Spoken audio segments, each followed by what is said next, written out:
Hi everyone, welcome to the first episode of the first season of the Journey Hub. And today we have Yuli Shumsky with us, Associate Vice President for in-house digital marketing agency in Canadian Tire. With more than 10 years of experience, Yuli helps clients to bring success and help them business grow. And today we are excited to have him back with us in the podcast. And we got some guests too, our students here. So we're excited to get started and learn more about all of your journeys. So thank you so much for joining. Pleasure. Awesome. So we would like to start by letting our guest students introduce themselves. So maybe let's start with Darshan. Hello, everyone. I'm the only student in Canada to get certified by COM as an OH media planner. Hi, my name is Darshan Gaur, and I'm a recent grad of the Advertising and Marketing Communications program at Georgian College. I represented 1,500 plus students from business marketing and advertising programs at the program advisory committee. I was elected as a vice president of student engagement at Georgian College Student Association, where I was responsible for engaging students through social media and fun events. During my free time, I volunteer as a communications lead at the Canadian Cancer Society and as a brand ambassador at the Canadian Marketing Association. I'm a traveler by choice, and I've been to more than 4 countries and 5 provinces in Canada. Thank you. Thank you so much for this amazing introduction. Hi, everyone. Thank you, firstly, Darina, and thank you, Yuli, for this opportunity to meet you guys. My name is Anna, and I'm currently a business administration and marketing student at Seneca. Right now, I'm about to end my summer co-op internship, and I'm about to go back to school to finish my last year for my advanced diploma. And for some marketing experience, I only got some with my current Vietnamese association at Seneca College, where I'm currently managing their social media, anything related to social media and digital marketing is all in my expertise and my preference too. And in my free time, I like to travel around and holding my camera, just take pictures, take memorable moments that I'd love to have with my friends and family. And on top of that, I would also love to play ukulele in my free time. So thank you. Thank you so much. And let's let Yuli introduce himself one more time to our audience. We are so excited to have you again with us. Hi again, guys. Pleasure to be here with you today. So my name is Yuli Shumsky. I'm Associate Vice President of Digital Marketing at the Canadian Tire Corporation, and I presently oversee a team of about 30 people just managing all paid digital efforts out there. So search, social, programmatic display, ad serving, account management, planning, all of that sort of thing. I've been around for quite a bit, like almost 15 years, just doing digital for the most part. And yeah, I'm just happy to be here to answer any questions or, talk about anything digital you guys want to talk about. Sounds good. Thank you so much for that. We got a lot of questions about that today. So thank you so much. And let's start with our first question from Darshan. Thank you, Darina. So Yuli, my first question is, companies are moving towards the programmatic ads. So what are your challenges Canadian Tire is facing in the digital domain, and how do you intend to overcome those challenges? Thank you. Yeah, so in terms of shifting to programmatic advertising, in Canada, at least in America, I believe is the same. It's been the case for quite a few years. So the shift to programmatic has happened, I think years ago now. It's more so stable now. It's not the new hot commodity anymore. But if you talk about that channel specifically, I guess the biggest challenge, and this is not just the company I work, this is industry wide. If we talk about programmatic or display media, there's a lot of fraud out there, and that was a challenge, and that still remains a challenge. I don't think that's a challenge that will ever be solved. I think that's something you solve using, just common sense and attention to detail. But yeah, if we talk about programmatic space in this country, that's the problem, is a lot of fraud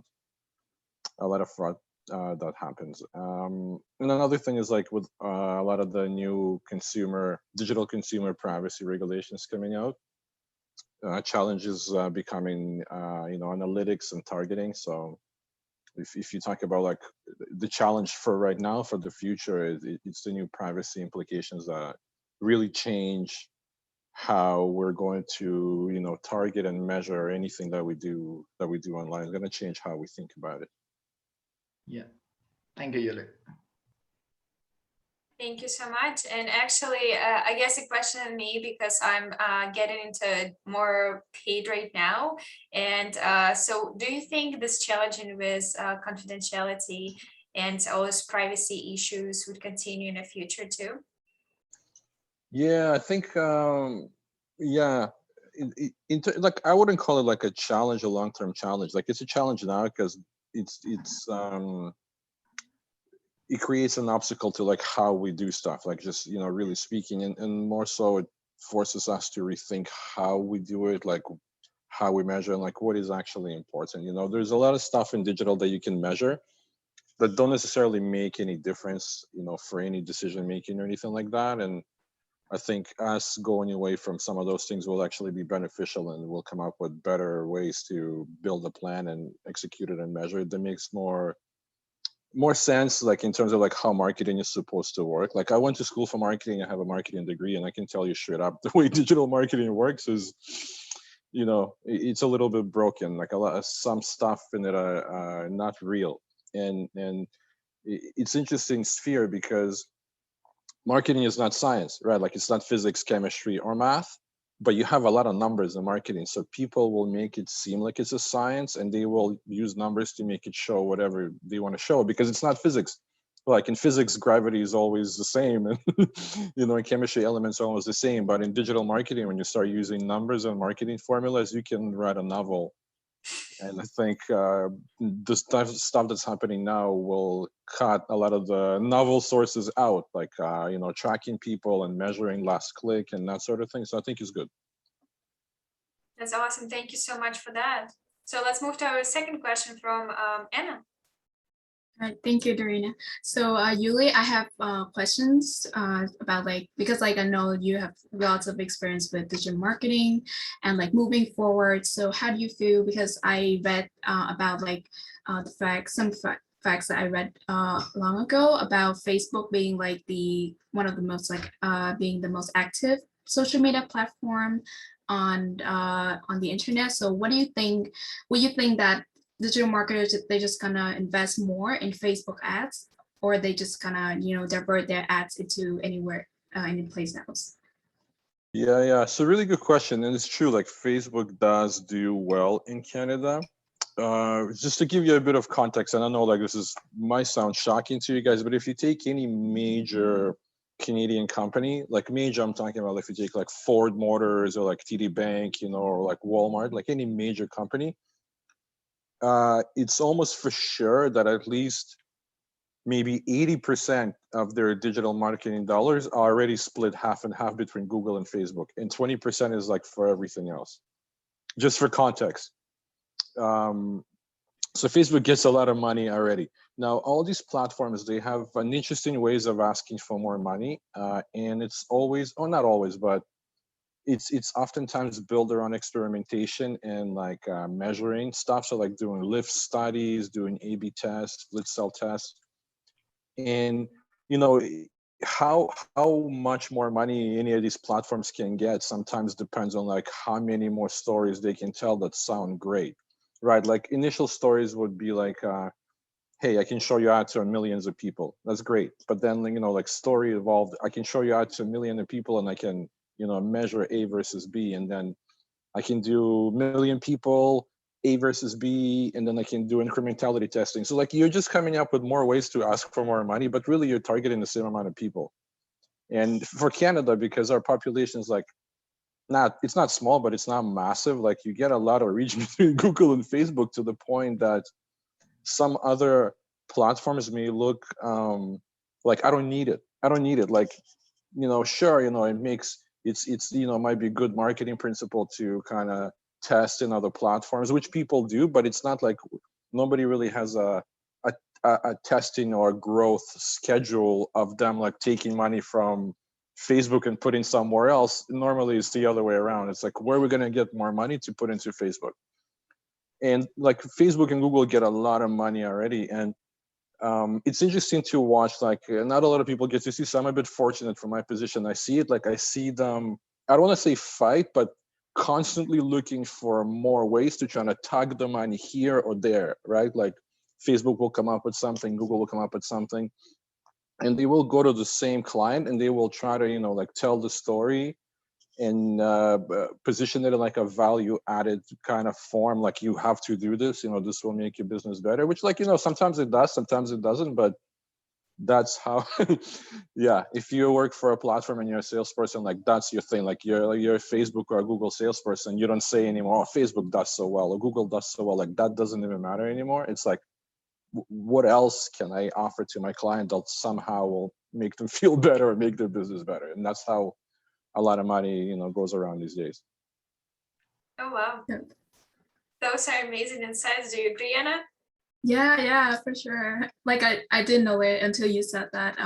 Like mostly people, the actions like go between like Google and Facebook, and like other just like minorities more than that. Yeah, in Canada, yeah, that's the case, and it's tough. Like it's a little unfair because if you are a good company on a smaller scale, it could be like super tough to like grow and come about. And in Canada, like few companies experience, some crazy growth in a, like maybe 5 years period. Nobody typically, explodes and, oh my God, I'm getting all this money because I offer this amazing product. Like there is a layers to this game, and like you can have an amazing product, but you have to, go to the agencies and get talk to agency buyers and media and agency planners and agency supervisors. You know what I mean? And it's a challenge just to kind of get through the clutter because you have guys like Google and Facebook who are, who have more people and they're able to like push their product more frequently. You know what I mean? Like whatever a client needs, any question, a big company has resources to address, whereas like a small company may just have a good product, but they cannot, necessarily answer all the questions right away and that sort of thing. So it's tough. Yeah, no, that is really fair. Thank you so much for this. Thank you. Darshan, I think you're next with a question. Sure. So Yuli, my next question is, what advice would you like to give to a recent graduate who is about to enter the workforce in Canada? And are there any specific skills or certifications does the employer looks for in a junior talent? Thank you. Yeah, it's a good question. And like this question happens a lot. And I always give the same answer I'm going to give you guys. And I've kind of been through this, and, like I'm also like from another country. So like language was a barrier for me at one point. And trying to get into the industry and like read all these textbooks and whatever, it's a little bit hard. So what I found out works the best is like, it's good you can get certificates. There is no specific one that's better than the other. It's the truth. There isn't one that's like, oh my God, you have this certificate. Gosh, you can be the president now. Like that does not exist. They're all equally as good to have. But what you actually want to do, and this is like what I've done, and I tell everybody to do this.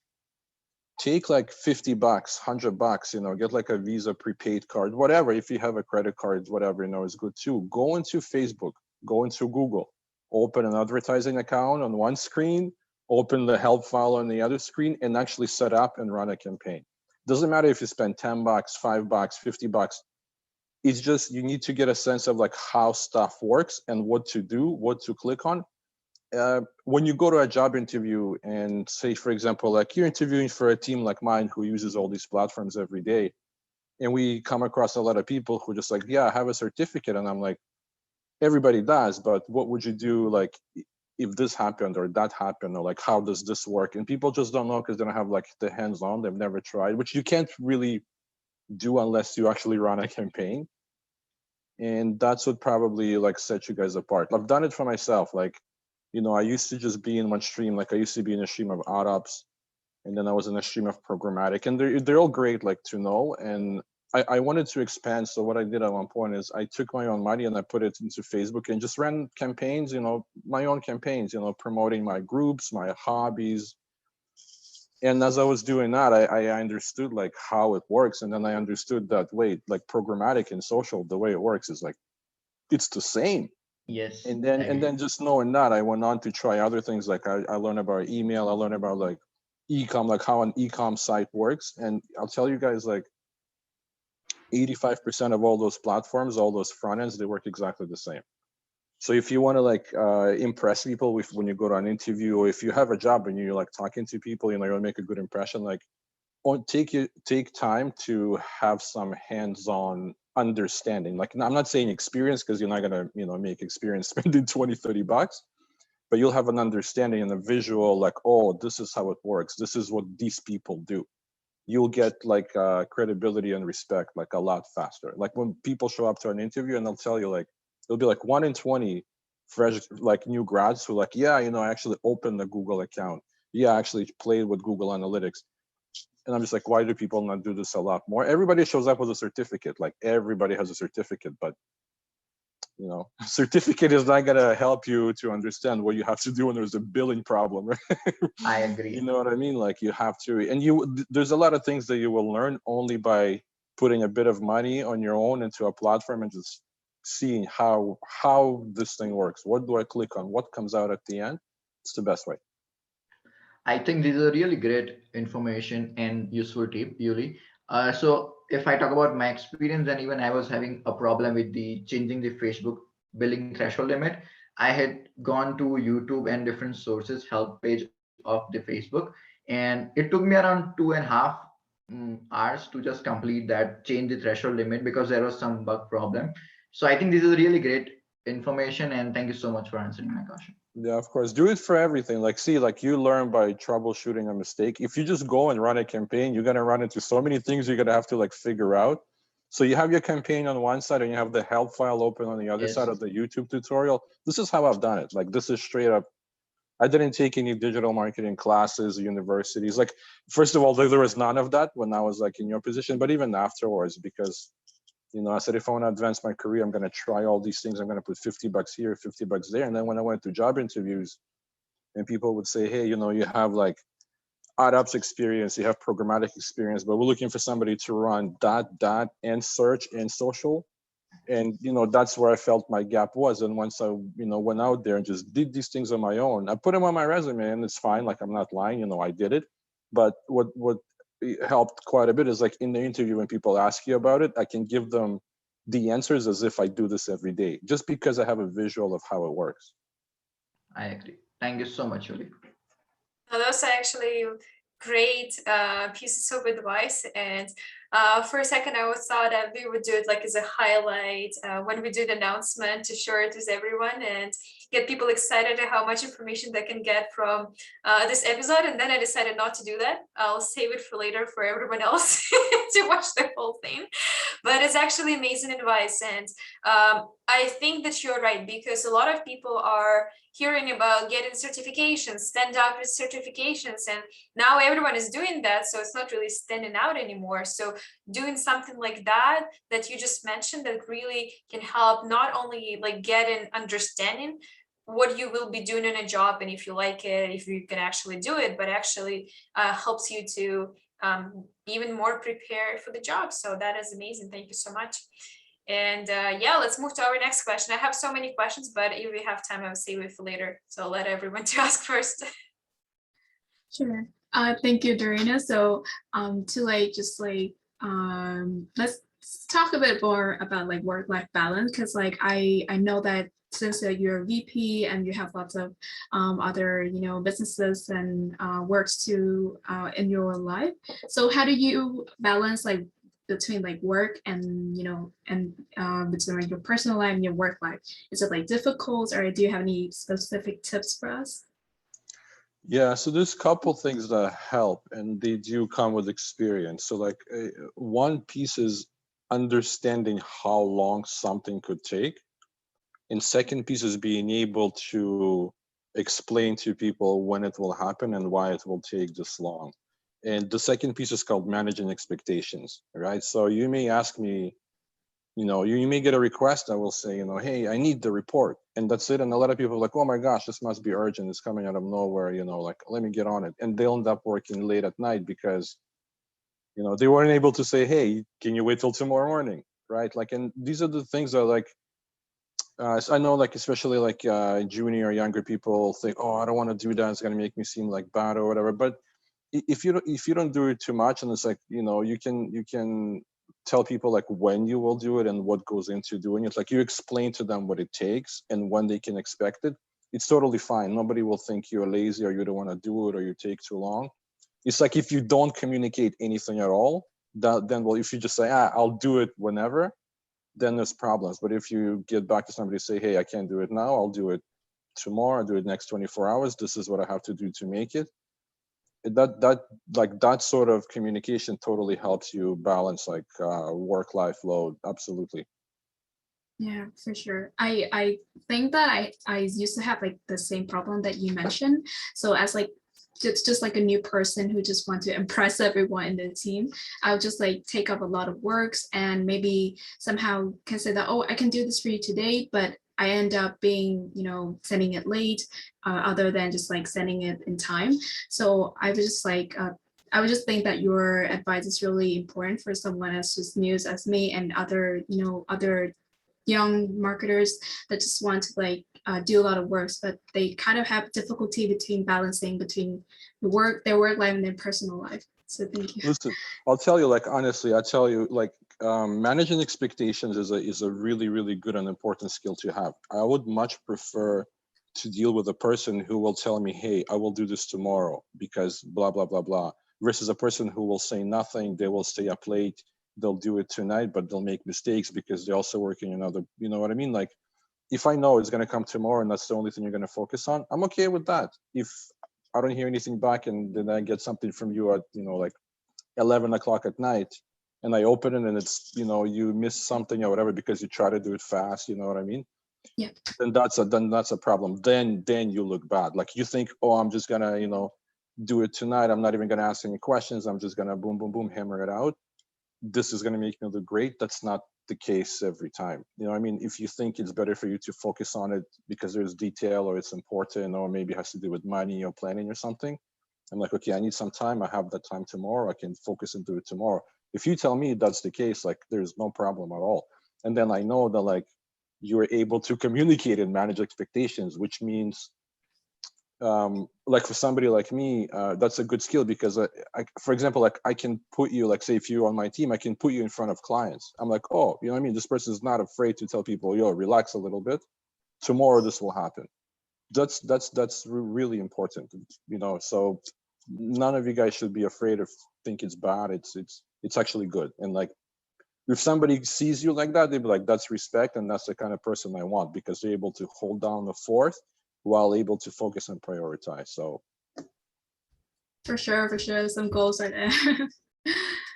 Yeah, and I agree too. I'm that kind of a person who would probably start doing everything like at night, and I would hurry up. But that's what I'm trying to learn too, because it's really important to set an expectation and just know that that's when it's going to happen, and it will. And as you said, really, it will help, and you to understand that I'm responsible and I value my time and I value your time and I respect you. And yeah, thank you so much for this advice. Do we have any yeah. other questions from you guys? I can have one if we have time. Perfect. So Yuli, I know because of COVID, many businesses have been impacted negatively. So what is one positive thing that COVID has brought to the Canadian Tire Corporation? Thank you. Just the way. So let me go back a little bit. So, like, maybe 4 years ago, before I worked at Canadian Tire, like, digital was not their strongest thing. They wanted to just bring people to the store and sell you everything in the store, and the website is an afterthought. Why I went to Canadian Tire is because they made a shift in mindset. They said, oh, the internet is important and people do want to, like, buy things on the internet. So they began, like, a big transformation project. And that's, like, when I came on board and I was tasked with building, like, internal agency, hiring people, transitioning off of, like, external agencies. So that took, maybe a couple of years on itself to do. What COVID did was they put so much more focus on, like, the digital things, and it just accelerated, like, a lot of stuff that I didn't think I would maybe see in my lifetime, because people didn't think it was important. Maybe they thought it was, like, cool, but we're not going to put resources there. We're rather, focus on brick and mortar and retail locations. But now it's just day and night, like just the way the data is being used. I've never seen it before. There's like I worked in other big companies before, and when you talk about data and analytics and like trying to draw insights and use it for marketing, like it's always like pretty presentations and good talk, but oftentimes not a lot of work happened, because like I worked at a bank and like, what we're doing, what digital data analytics, like what? We just want people to log in on online banking, but like nothing there that you can use for marketing. When I went to Canadian Tire, like, and because everybody just wanted to shop digital, they actually started to do all these like crazy digital things. I'm like, man, like I heard about somebody doing it. I've never worked at a company that did it. I don't know anybody personally that was involved in a project like that, but because there's so high, like demand, and like that's obviously how people want to shop now, and it's probably not going to go away for a really long time because of how e-com has adjusted. Even like company I work at, they've adjusted quite a bit to accommodate for how the demand comes. Like even when the stores was closed, it was still like curbside pickup.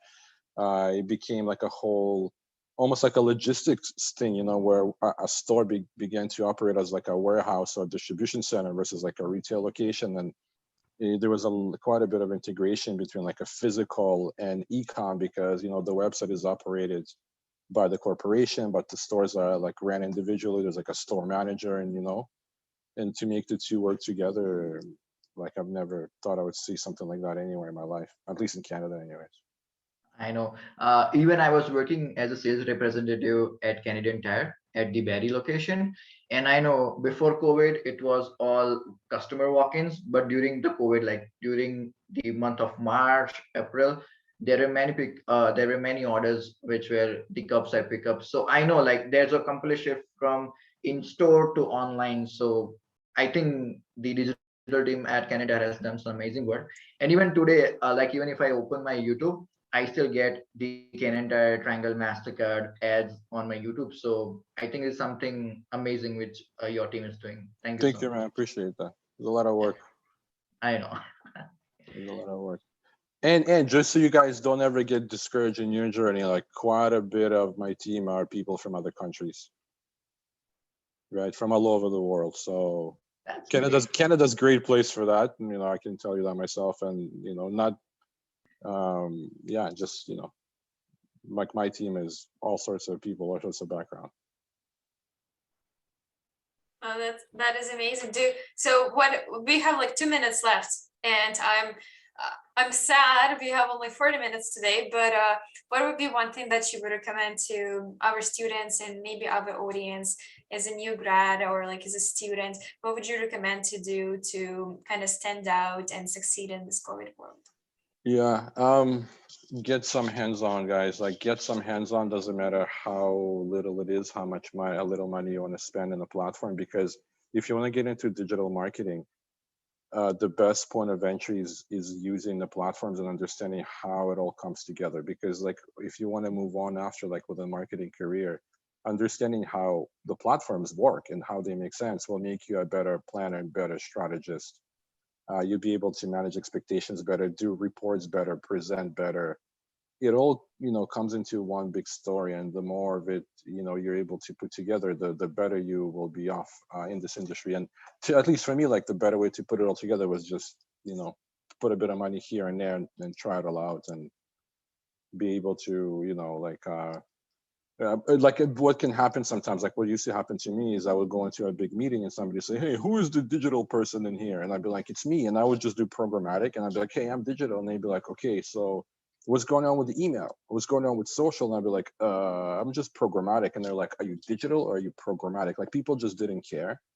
And I was like, okay, you know what, that's where my gap is. And I started to learn everything else and understand how it works, and getting people to show me, let me click on things and whatever. And after sometime later, when people say, who's the digital person? Like I became the digital person. Like people develop confidence and trust, like, oh, we can ask him a question, and maybe he's not a pro, but We have he 10 knows what he's seconds. saying. Okay, thank you so much, Yuli. You're amazing. Thank you so much, everyone, for Thank you, joining. guys. It was a pleasure.